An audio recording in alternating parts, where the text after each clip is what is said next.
I'm Jordan Hatfield, and this is Faster Film Critic. Today is special. We're talking about a film very close to my heart, Dark Night of the Scarecrow with Kolter and Chase Fugel. Dark Night of the Scarecrow is a 1981 made-for-TV horror mystery directed by Frank De Felitta and stars Charles Durning, Robert F. Lyons, and Claude Earl Jones. Get in, we're going cinephiling.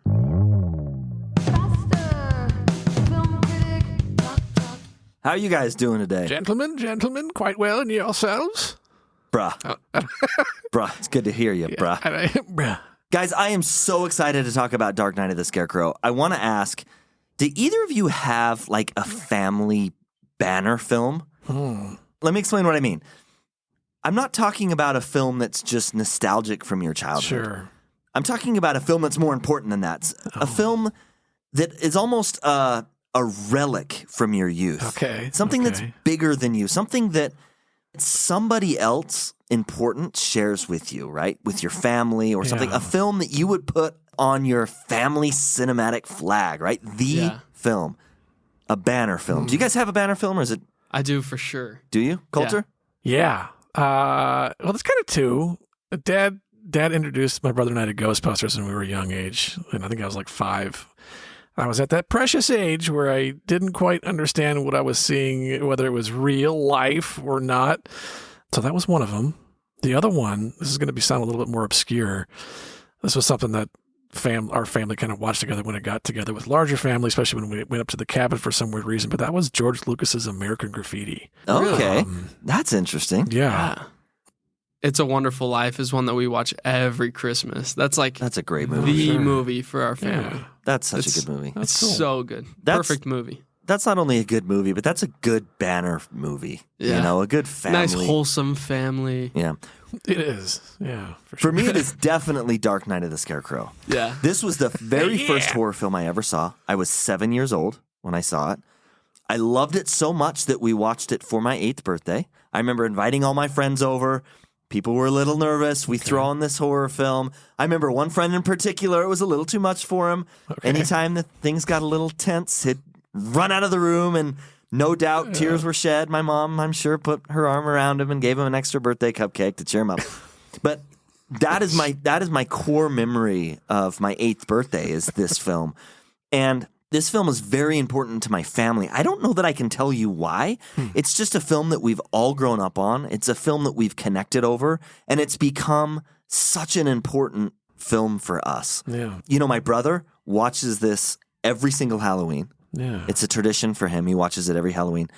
My family, we get together with my parents. We watch it often. We talk about it often. So I absolutely love this film. Kolter, I know that you have just watched this for the first time, and I am dying to hear what you think about it. All right, cool. Well, first of all, I think it's awesome that you guys have this kind of really cool, unique binding event that is so entrenched with good memories and familial kind of good vibes, man. I think that's cool. My older son has seen it. Okay. And he loved it, I'm proud to say. And my 2 youngest kids are almost to the age. I almost showed it to them just last week. And I didn't. I'm going to wait until next year. I think next year's the year. But it feels like almost a religious ordinance to have them like participate in this horror film with their father. Yeah, like I'm really, really looking forward to it. I cannot wait to show them this film. They're going to love it, I know. Well, that's so cool, man. You get to experience kind of that through a brand new set of eyes. I think that's an experience into itself. Yeah, welcome them into the warm glow of horror. Can't wait. The warm, bright red glow of horror. Yeah. Oh, I love that. So I'm dying to know. I got to ask this first. And because it was a made-for-TV movie, what did you guys watch it on, like VHS every year? Or how did that work? So my dad recorded it. Yeah. So it would come on TV, and he recorded it from the TV. Back in those days, you could rip off TV. You didn't have TiVo. This was like man-made TiVo. Only the most tech-savvy among us could, record TV onto a VHS. And so we had a homemade, recorded from TV version of this film, and that's what we would watch. Okay. That's awesome. So yeah, anyone hears made for TV, they automatically kind of discount it, right? It's made for TV. It means it wasn't good enough to come out in theaters, which means it's probably going to suck.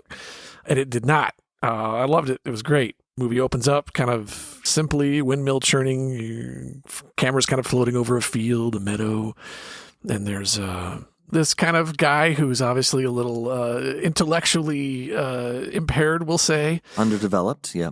Yeah. Not to the point where Robert Downey Jr. would say, never go full Simple Jack. Just so you don't have to bleep that out.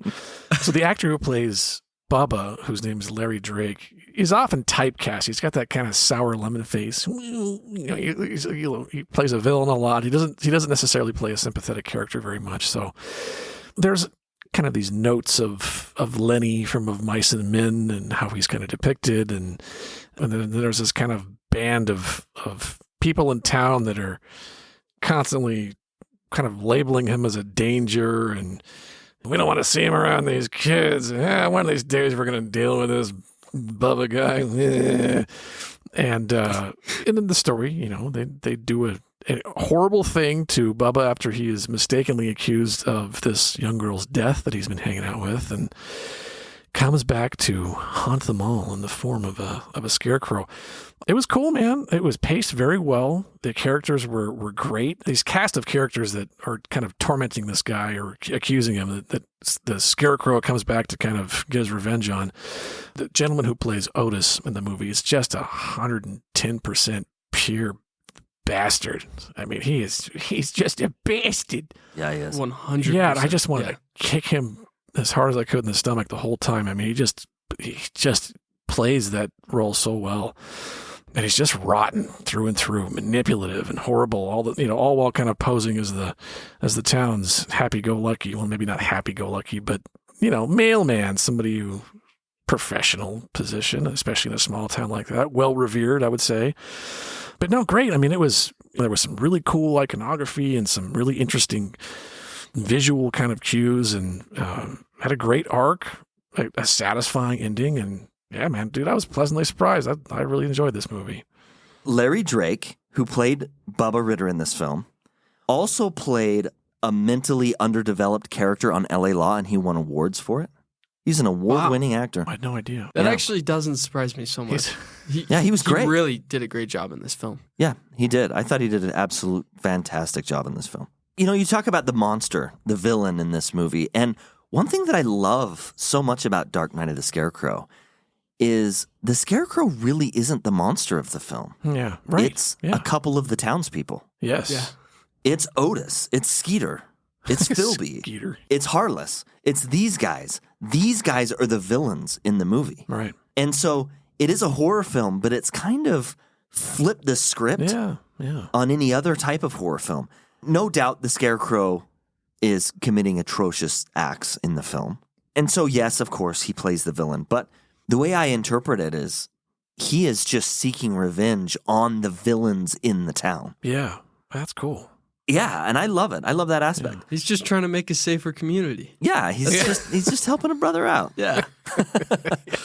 I love the whole setup that they corner this guy in a field somewhere. Poor Bubba is told by his mom to run away from these guys as they're hunting him down. And, we don't know what this hiding place is as an audience, but we discover that it's on top of this very cross-like looking, in a typical Scarecrow setup. Scarecrows are often stapled or posted up on a big cross in the field. And he's hiding in behind this Scarecrow facade. And they kill him. And then Otis posts up this shot, by the way. That shot where it shows the mask of the Scarecrow, the head, and you can just see his eyes, big eyes. It's awful. It's great, chilling. But it's awful. Yeah, it is chilling, man. Yeah. And then they kill him. Haunting. Very haunting. It is extremely haunting. Yeah. Oh, yes, it is haunting. And then I can't remember if Otis puts the pitchfork in Bubba's hand as if that is some justification for them filling full of 17 holes before or after they get this call on their walkie-talkie, their CB radio, that not only is Bubba not responsible for what happened to this girl, but one, that the girl is okay, and two, she was attacked by a dog and Bubba actually helped her. So seeing that realization set in. Saved her life. Exactly. Bubba's a hero. Yeah. You're kind of, at least I was just kind of frothing at the mouth. I was like, oh, you three are going to get it now, and I can't wait. So you're right. They're absolutely the villains of this movie. You mentioned it's a made-for-TV movie, Yeah. and so therefore expectations are immediately lowered. I'm going to declare right now, and I dare you to argue with me, this is the best movie ever to go straight to television. Oh, a bold claim. Not just the best horror movie to ever go to television. Yeah. The best movie ever to go to television. Okay. Any takers? Anyone want to fight me over this? Hey, you want to fight about it? No, man. I mean, nothing comes to mind. No, dude, I can't think of one. Yeah, I don't think I can think of one made-for-TV movie. Because, when I watch this, the first thing I thought after I finished this movie was, where can I get this on Blu-ray? You guys have this on Blu-ray? Can you find this movie on Blu-ray? Yeah, so all growing up, we watched it on VHS. Sure. In I think it was like 2000, they released it on Blu-ray for the first time. Okay. Through VCI Entertainment. All right. And then just recently, just within the last 3 months, they released a 4K edition. Oh, cool.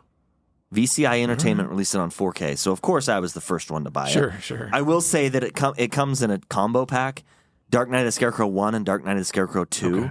I have not seen Dark Knight of the Scarecrow 2. Oh. I refuse to watch Dark Knight of the Scarecrow 2, and I haven't heard good things about Dark Knight of the Scarecrow 2. So, literally, I'm not endorsing, recommending, or suggesting that anyone watch that. But the 4K version, if you're a physical media collector like me, man, Dark Knight of the Scarecrow is a must-have. Yeah. Not only am I going to say that this is the best TV movie ever made, but I'm going to say something even more controversial. This has the #1 horror theme song of any movie ever. Okay. Who's going to fight me? Okay. Who's going to fight me on it? Okay. I could go with the first one, but this is a different story. The soundtrack on this is phenomenal. Now, I'll give it to you. Halloween is second. 1978, John Carpenter's Halloween. That is crazy. No, you can't put it above Halloween. Halloween's is simple, and so therefore it's easier. It's more catchy. Okay. It's more catchy. It's easier to sing. But as far as the feeling that the theme music brings, Jaws. I don't believe. The Thing. No. You cannot. No, here's my thing. The Thing. So I don't classify The Thing as horror. I classify The Thing as sci-fi. And I was just going to say the same thing with Jaws. I don't know that I consider Jaws a horror movie. I'll have to go back and listen the original to Suspiria. Dude, pull it up on watch YouTube. that and tell me the score isn't better. Yeah, no, pull it up. Jake's pulling out the side big by guns. side. Dude, pull them up on YouTube. Listen to them back to back. Suspiria is not even in the top 3. You are so wrong. No, dude, Dark Knight of the Scarecrow, the soundtrack in this film is so haunting. Now, of course, everyone is going to say Halloween's the better soundtrack because they've been told it's the better soundtrack. It is the better for soundtrack. their entire lives. Man, I'm telling you. Dark Knight of the Scarecrow, go listen to it. It is haunting. It is just the theme music itself is scary. Jordan, ignorance is bliss.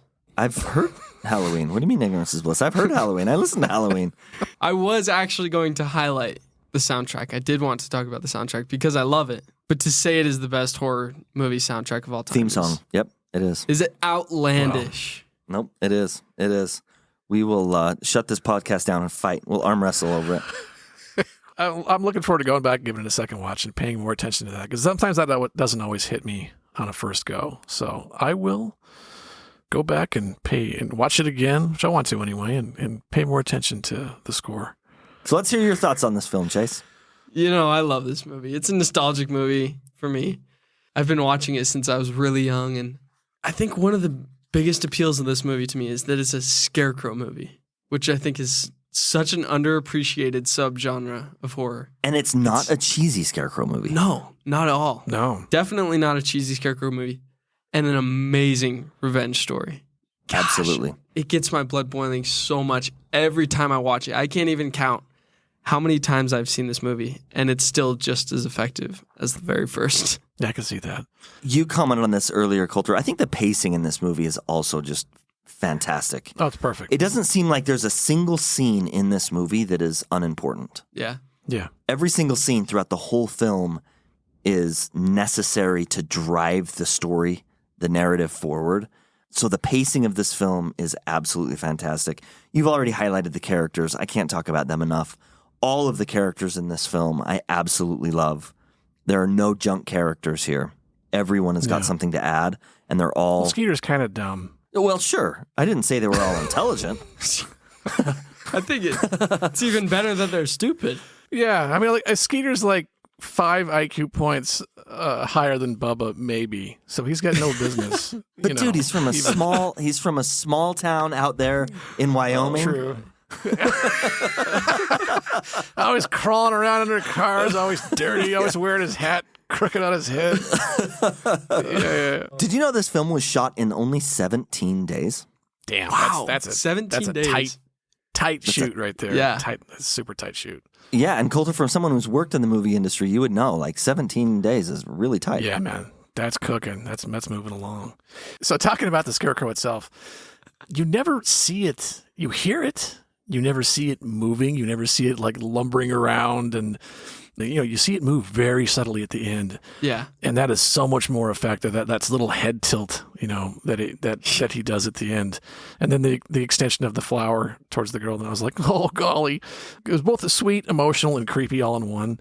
But yeah, some really inventive filmmaking, obviously very efficient, and great use of, you can have a great creature, a great monster that you don't necessarily even have to see that much of. Really effective. And this film, I mean, like I said, I watched it when I was 7. There's not a lot of gore in this film. There's a scene or two, but there's not a lot of gore. Yeah. Most of the kills take place off camera. Right. If you're not a Terrifier 3 fan, this is a horror movie for you. It's one that you can watch. It's definitely going to get you in the spirit of Halloween. And if that's the only time of the year you watch a scary movie, man, this is a great one to watch. Absolutely love this film.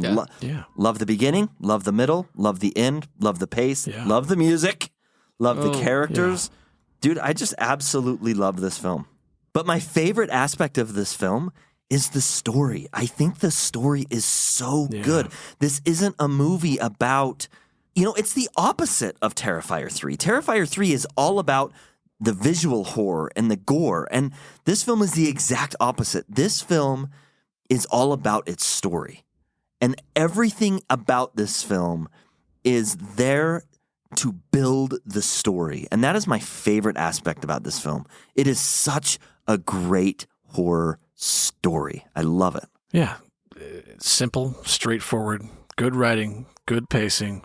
It's shot very creatively. I mean, the kills are they're not overly gruesome, to your point. They happen largely off camera and satisfying. Maybe. I think they're satisfying, but I kind of wanted to ask you guys what you thought. Oh, yeah. The other two are kind of almost guilty by association. You know that Otis is kind of the leader of this pack. You get the sense that he's the evil alpha of the bunch. Oh, absolutely. When he goes at the end, were you guys satisfied with that? I found it. Well, I'll save my thoughts for after. I want to hear what you guys think about how Otis goes. Do you know what my favorite part about Otis at the end? How he dies. He is credited for doing his own stunts. And they specifically name that scene. He's turning and he's running at a snail's pace, and he just happens to trip and stand back up. Right. And they're like, Charles Durning does all his own stunts. That's my favorite part of the end. That's pretty good. I fell down once. I think the way the end comes around full circle really works for me. It's simple. But I love it. I love the ending. I think it's fantastic. And the very, very ending, I don't want to give it away, but absolutely love it. It couldn't be better. I think it's absolutely perfect. Really? Yeah, I love the end of this film. If I could change the ending, I would change a few things around. I thought it was a little hokey right at the very end. You got to admit, it would be great to get a Terrifier 3 kill for Otis's character at the end of that movie. Of course, it wouldn't fit in with the vibe of the film, but there is no kill that would be satisfying enough for the evilness of that character. Sure, but his character is the closest to the Terrifier 3 kill. His character is the only kill that you actually see. It's the only kill that's even slightly graphic on screen. Yeah. It's also poetic. Poetic. It's very poetic. Yes, exactly. Yeah. I just had too much pent-up anger from that character. Yeah. So it sounds like we all agree this film is fantastic and it has the best theme music of any horror movie ever. Okay. Sure. Let's go ahead and rate this film. Well, I just thought of another one. Christine's got a pretty. I mean, John Carpenter is no slacker when it comes to his movie music. I'll watch it again. I'm gonna give it a fair shot. I'm going to watch it twice. I'm going to pay attention to the music. But don't know. So like I was saying before I was so rudely interrupted, we all really like this film, and we agree that it's got the best theme music of any horror film. Let's go ahead and rate it. Okay. Oh, wow. I love this movie. It's always a fun time every year. It sits comfortably at like 3.5, 4 stars. Okay. Somewhere in there. And some of that's nostalgia too, but 4 stars it is. I'm going to round it up to 4. I'm sticking with that. Okay. Kolter, what would you rate it? Yeah, I'm glad you guys recommended this. I had never heard of it. Might have stumbled upon it at some point in my life, but dude, a well-paced movie with great characters, good setups and payoffs. I'm always a fan of. Soundtrack's okay. Sound design is great. Gratifying ending. It's sweet. It's creepy. It's poignant. It's poetic. All of those things that we'd mentioned before. I'm going to give it a 4. 4. Love it. Guys, you know what I'm going to give this film. I give it a 5. Absolutely love this film. I highly recommend that anyone out there, regardless if you're a horror fan or not, check this film out. Well, the season of scary is upon us, everybody. If you want to see the FX master, Stan Winston, and his vision of a revenge monster, you could not do much better than 1989's Pumpkinhead. Is it a great movie? No. Does it have Lance Henriksen? Yep. Does it have a great-looking monster with a pumpkin for a head? Kind of. Pair with a group of friends and a nice pumpkin ale and enjoy. Thank you for listening to Faster Film Critic. In preparation for the release of Gladiator 2, next week we will revisit Ridley Scott's 2000 epic, Gladiator. We hope you'll join us. You can also follow us on Letterboxd, Cinetrack, and Instagram. Email us at fasterfilmcritic@gmail.com. Hit us up if you have any questions, comments, feedback, or review requests. And please share this episode with your movie-loving friends.